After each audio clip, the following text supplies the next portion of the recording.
यह कहानी आज़ादी की परिभाषा को एक नए नज़रिए से देखने की कोशिश है। यह किसी देश की आज़ादी के बारे में नहीं, बल्कि एक इंसान के मन की बेड़ियों के टूटने की दास्तां है। एक बहुत ही आलीशान बंगला था, जिसके बगीचे में हज़ारों किस्म के फूल खिले रहते थे। उसी बगीचे के एक कोने में एक सोने का पिंजरा लटका था, जिसमें सोनू नाम का एक तोता रहता था। सोनू को दुनिया की हर सुख सुविधा हासिल थी। उसे सोने की कटोरी में भीगे हुए बादाम मिलते, ताज़े फल मिलते और उसकी मालकिन मिसेज़ खन्ना उसे घंटों लाड़ करती। मिसेज़ खन्ना अक्सर कहती, सोनू तुम कितने खुशनसीब हो, तुम्हें न शिकारियों का डर है, न दाने की तलाश में भटकना पड़ता है, तुम सचमुच आज़ाद हो, दुनिया की मुश्किलों से आज़ाद।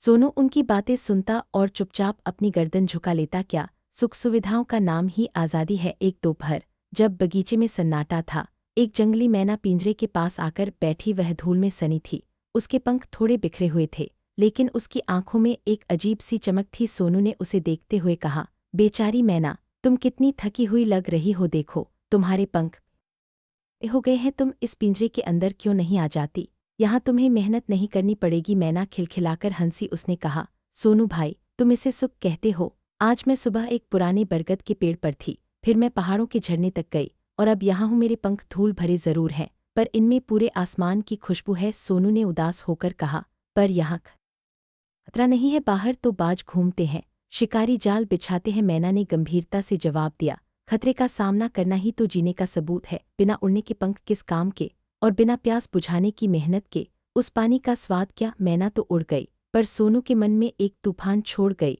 उसे लगने लगा कि उसका सोने का पिंजरा दुनिया का सबसे बड़ा जेलखाना है। उसने खाना कम कर दिया, वह अब मालकिन के आने पर चहकता नहीं था। एक दिन नौकर पिंजरे की सफाई कर रहा था और गलती से कुंडी लगाना भूल गया। हवा के एक झोंके से पिंजरे का दरवाज़ा हल्का सा खुल गया। सोनू के सामने दो रास्ते थे। एक तरफ सुरक्षित आलीशान जिंदगी थी, जहां उसे कुछ नहीं करना था। दूसरी तरफ अनजाना आकाश था, जहां भूख थी, प्यास थी और खतरा था। सोनू ने एक गहरी सांस ली, अपने पंख फड़फड़ाए और खुले दरवाजे से बाहर निकल गया। जैसे ही वह बाहर निकला, उसे पहली बार एहसास हुआ कि सूरज की रोशनी कितनी गर्म और असली होती है। उसने पहली उड़ान भरी, उसके पंख जवाब दे रहे थे, क्योंकि उसने सालों से उनका इस्तेमाल नहीं किया था।